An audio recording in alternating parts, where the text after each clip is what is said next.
John chapter 2.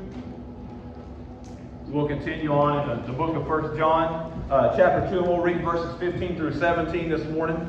And just to echo what Sean was saying, thanks to the guys that replaced the projector. It required some scaffolding and a couple 2x6s to stand on. And if it had been up to me completely to change that projector, we'd still have the old one up there. Okay, let me just put it that way. They did a good job. I appreciate them doing that for us. All right, so 1 John chapter 2. Today, this was a sermon that I was going to do last week. We had a great presentation from the Wilsons about their time in Utah with the Texas Baptist Builders, and I really appreciated that. I thought that was the right thing for us to hear last week. But today we're talking about not loving the world, and I've entitled this The Devil's Playbook, and mainly because I heard a guy preach this sermon probably 12 or 15 years ago, and or not this sermon, but from this passage, and this was the title he had. I never thought about it like that before, and as a guy that likes or used to like playing ball and still likes to watch people play ball, I thought, man, that makes a lot of sense to me. So we'll pick up here in verse 15. The Bible says, "Do not love the world or the things in the world. If anyone loves the world, the love of the Father is not in him. For all that is in the world, the desires of the flesh, and the desires of the eyes, and the pride of life, is not from the Father, but is from the world. And the world is passing away, along with its desires. But whoever does the will of God abides forever."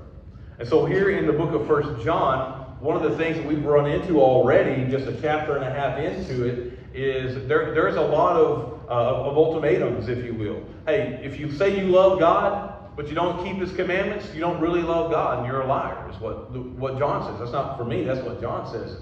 If you love God and say you hate your brother, you're a liar. Or if you hate your brother and you hate anyone, you're a murderer, is what John has told us so far and will continue to tell us. But for this one this morning, don't love the world, this devil's playbook. And number one, just 3 quick points today. The first one is the world. The Bible says right here in verse 15, don't love the world. But I thought John 3:16 says, "For God so loved the world." And I think we all have a little bit of common sense, and we know they're not really talking about the same thing. Now, who wrote 1 John and wrote the Gospel of John? The same guy actually wrote those 2 verses down, right?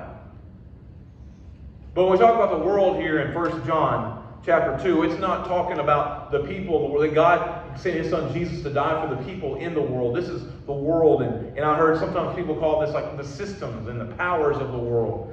The definition I stole from a guy named David Guzik in California. He says it like this: the world is the community of sinful humanity united in rebellion against God, was the definition that he gave.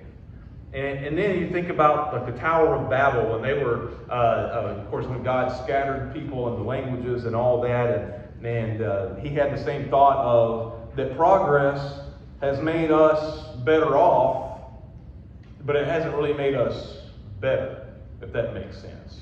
Human beings are still sinful today like we were however many thousands of years ago at the Tower of Babel. But don't love the world, the systems of the world. Don't seek the rewards of this world. And I think one of the real battles for us, or battles for me, I don't want to project this onto you, this is something just personally that I will struggle with and have in my life, is I don't want to get too comfortable here. It's easy to get comfortable here in this world, isn't it? Okay, to kind of stay content here, and this is where I'm going to be, and there's a lot of good things that happen in this world. I'm not here to bemoan having a nice life and a nice home and a nice family and all that. I'm not bemoaning any of that and calling any of that sinful in itself. I think it becomes sinful when it takes the rightful place of God in our life, and we make those things idols. I think then we've crossed the line into sinfulness. But let's not get too comfortable here.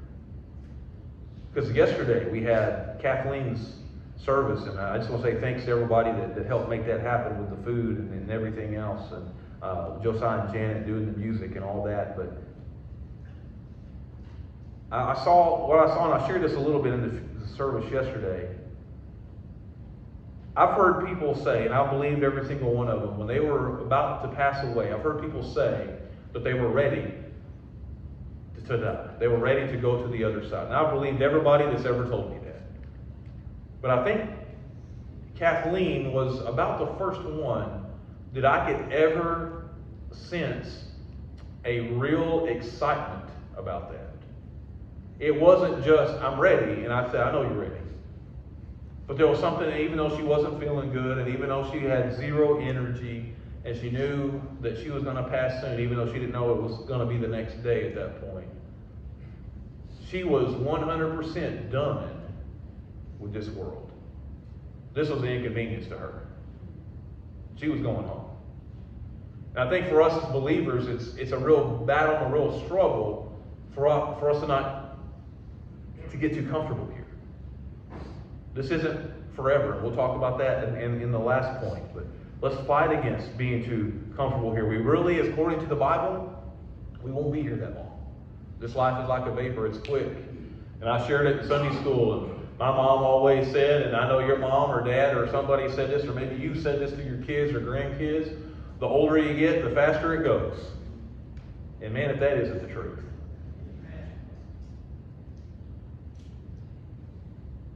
To love the world, it's not saying don't love people. You love people. You're commanded by God himself to love other people. But don't make the things of this world an idol. Don't make the things of this world your God. And you say, I would never, ever, ever, ever do that.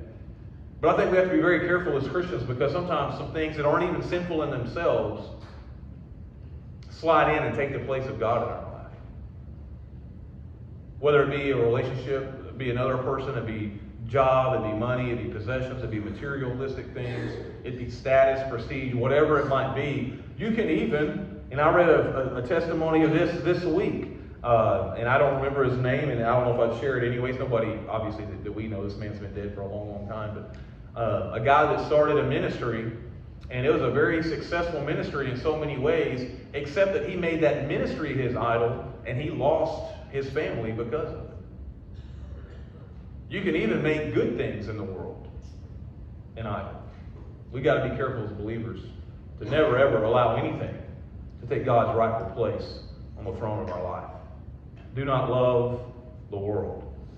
The Bible is pointing us in the direction that the love for this world is the opposite of the love of the Father. Verse 15 says, if anyone loves the world, the love of the Father is not in him. And then secondly, we get into these three plays. The devil's playbook, as we're calling it. I want you to think about it. I don't want to bore anybody that's not a football fan, and there's nothing wrong with not being a football fan. I think when I was 17, I would have gasped that I would make that statement. Okay, I thought everybody in the world should love football, but I still love it. I like it. I don't know if I love it anymore, but I like it. But I want you to think about how even at the high school level, we had some high school football started this week. Every team now has those wristbands with however many dozens or even maybe eclipsing 100 plays on their wristbands. Y'all seen this? If you've gone, even high school kids have this. And of course the coach is signaling it in, and in the NFL, they have a headset. The quarterback has a headset in his helmet. He can hear the coach calling in the play. And if you've ever watched it, man, they get just super elaborate with their play calls and all of this. And you think, man, what a chess match, right? This is almost like generals in an army with the map out, and they're placing pieces on the map, and this is how they're going to defeat the enemy. And it really is kind of like that quite a bit. Well, I think back to the simpler times, and y'all may laugh because I was in high school in the 90s. That some of y'all think I'm still a whippersnapper, and that's true in a lot of cases, I guess. But I think back in the 90s, we played the Paris Wildcats, just right up the road from Mount Pleasant. So go Tigers, right? But anyway, we're playing the Paris Wildcats. I think this was freshman year, so this is just freshman team. This wasn't varsity. And we went up there. We crossed the fields, because you go north of Mount Pleasant or northwest to Paris, you're out of the piney woods and you're getting to the Red River Valley. So we crossed those cotton fields and the other fields on Highway 271. Now we went up there and we just beat the mud out of the Paris Wildcats, obviously. You know how many different plays we ran that whole game? 4. And we didn't have all these elaborate play calls. It was, hey, we're going to give the ball to this kid to the right. We're going to give the ball to this kid to the left. and then another kid's going to go up the middle. That's basically what we did the whole game, just beat them. It's kind of the old Lou Holtz, the old Notre Dame head coach. It's not about the X's and O's, it's about the Jimmy and the Joes, right? It's who you got. If you got the studs on your side, you don't have to be real elaborate. But I want you to think about, let's look at verse 16. For all that is in the world, what's the Bible telling us? Don't love the world or the things in the world. And then in verse 16 it's telling us, here's all that's there. This is it. It's not some elaborate scheme. This is all that's in the world. Verse 16. All that is in the world, the desires of the flesh and the desires of the eyes and the pride of life, is not from the Father, but is from the world. That's it. That's three things. If you had three things to look for, whether it be a ball game or maybe some strategy game, maybe you're playing chess, or maybe you're just at work and you got three things to conquer, man, you can conquer three things if you know that that's all there is. There's nothing else. This is it, just these three things. So you would think, man, as believers, we have no issue with these three things because that's the only three that we're really fighting against. We don't have an issue with any of these. Or is it a struggle? It's a struggle, isn't it? In all this, in all this playbook, all the devil has, or all the world has, number one is lust of the flesh. I want you to think about it. We desire food, water, and shelter. We desire comfort. I'm thankful this morning, and not even trying to be silly, I'm thankful this morning for air conditioning, okay? This crazy August heat that we've had. Those are good things. There's nothing wrong with food. There's nothing wrong with water, nothing wrong with shelter. But when those desires for those things rule over us, then it becomes sin. Everybody needs to eat. We understand that. But the Bible does talk about the sin of gluttony. Okay? We don't like to talk about that one very much, especially in the Southern Baptist Convention, but the sin of gluttony, just in excess of things. Not just food, but in other things as well. Those desires are fine, but not when they rule over us. You even think about the physical side of things, that healthy, godly, as prescribed in the Bible, that physical intimacy that's described in marriage between man and a woman. There's nothing wrong with that desire in itself, but we have certainly perverted it. It has become sinful. That's lust of the flesh. That's the first thing of all that's in the world. That's all. That's it. That's the first.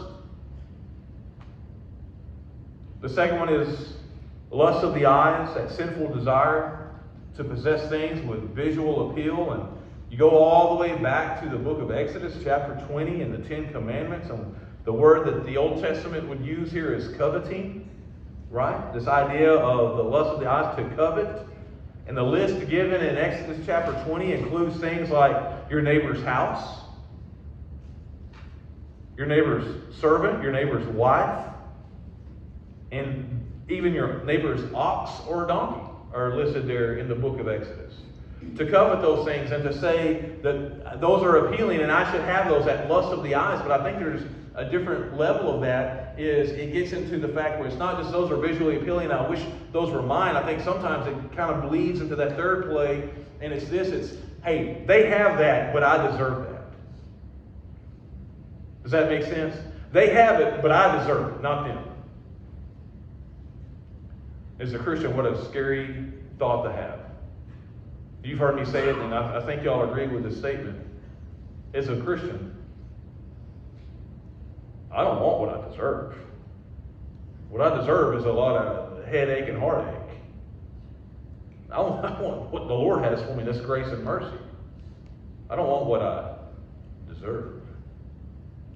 And to covet those things and say that I wish I had that, and I know I've told you all this before, but those guys that rolled up into the high school parking lot when we were first getting our driver's licenses, and they had semi-newish, if not brand new, trucks in the parking lot. And I would sit there and think, you know what? I make better grades than that kid does.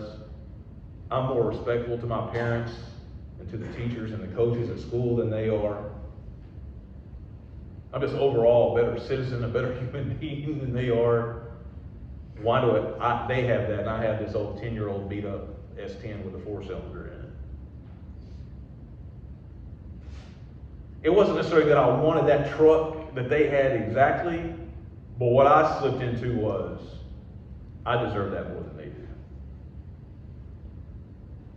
And sometimes we can look at people, can't we? And obviously we're not naming names. I don't want you even to come up with specific individuals, but we say, man, they're just not a good person at all. And they got more money than I do. They got a bigger house than I do. They're going on vacations all the time. And I'm a better person than they are. How come they get to do that when I am deserving of that more than they are?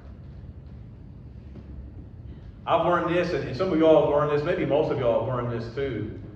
Sometimes when you see somebody else and you think that they just got it made and everything's going well for them, man, they're hiding a whole lot of ugly behind that bright sheen.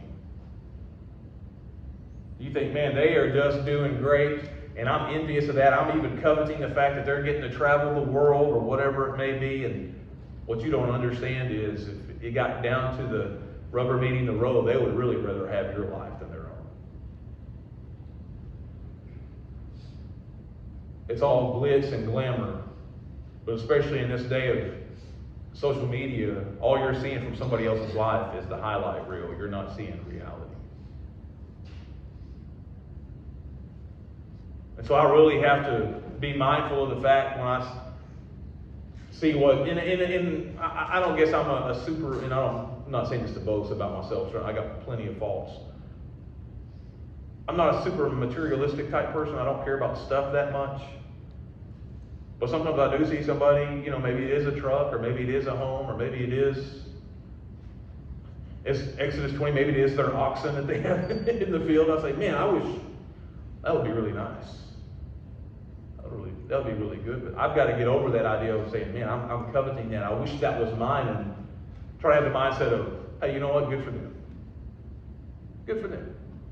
Because I've learned too, if you got oxen in the field, you know what you got to do? Man, you got to feed them.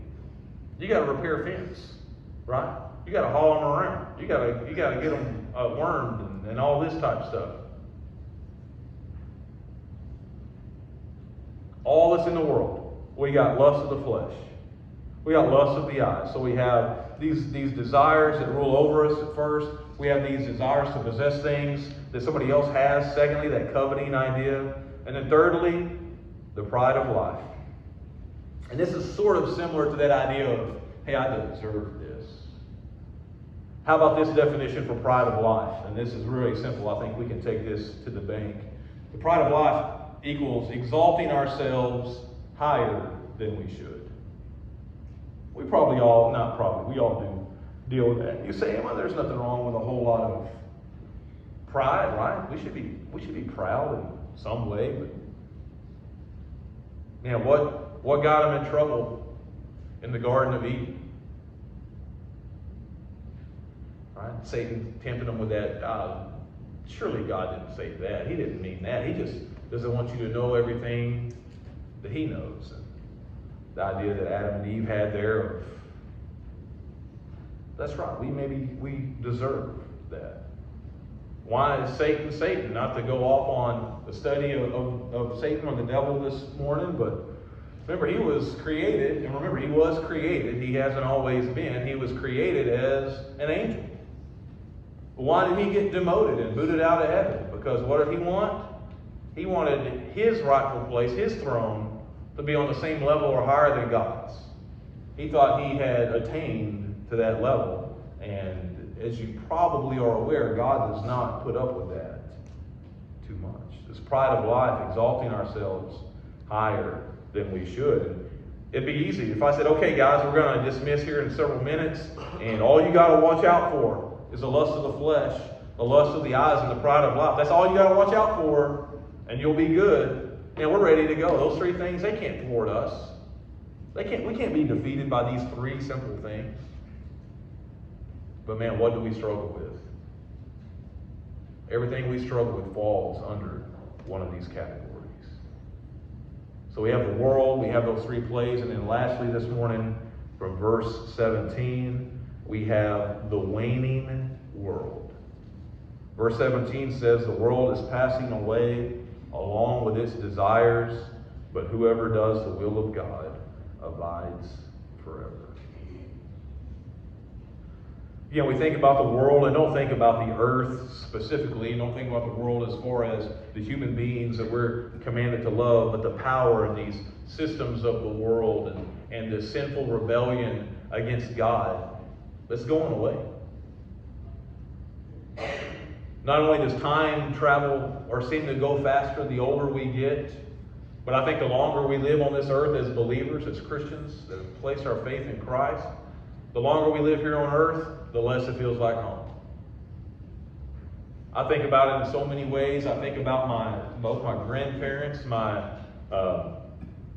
mother's dad passed away in 1999 when I was a senior in high school, and my father's dad passed away when I was an 8th grader, I believe. So they've both been gone for a while. But I think about those guys. One buried there in southern Mississippi, the other one buried near Mount Pleasant in northeast Texas.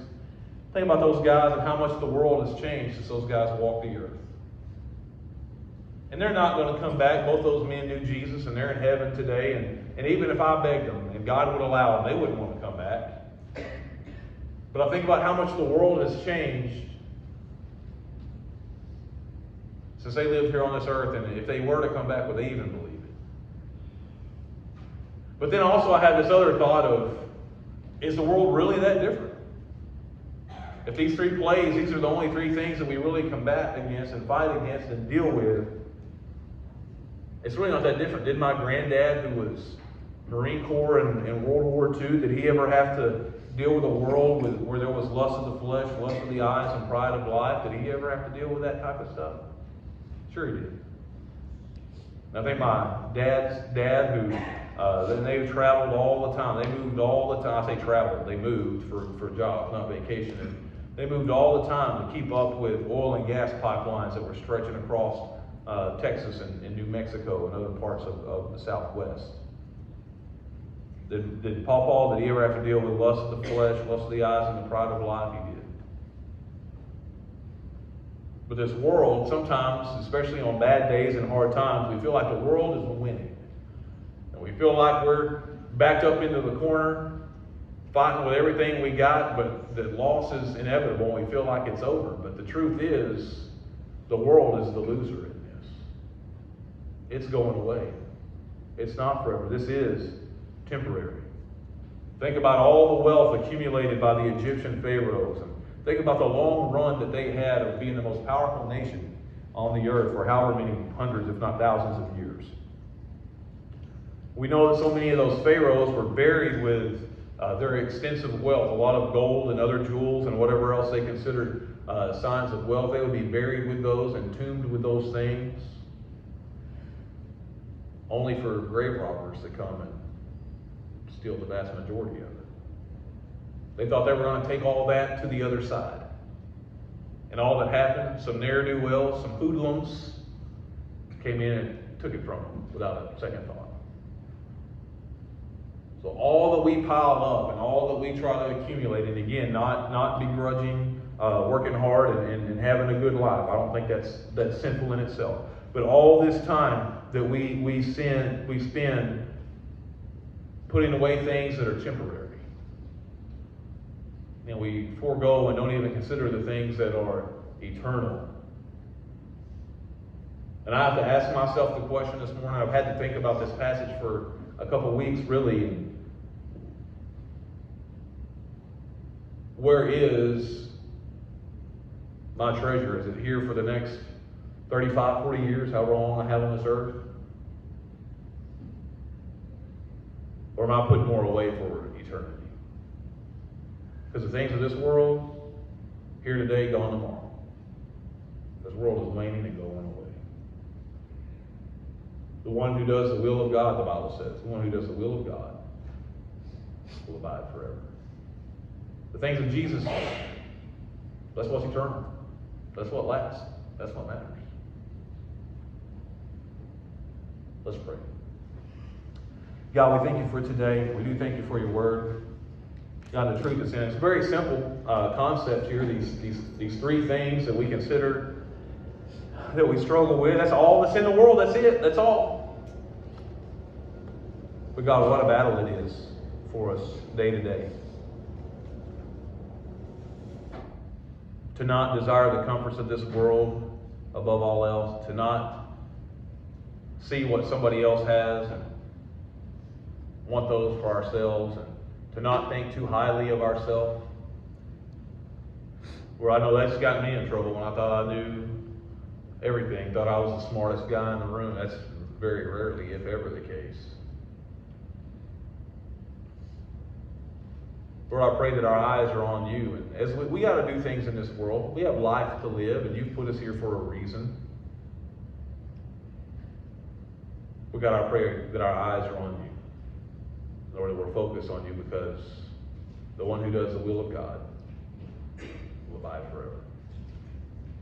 Lord, I pray this week that what I do in my day-to-day life glorifies you, honors you, and I'd be able to look back on Saturday night of this coming week and say, you know, Lord, this week I wasn't perfect, but I was doing the will of the Lord. Let's stand together this morning.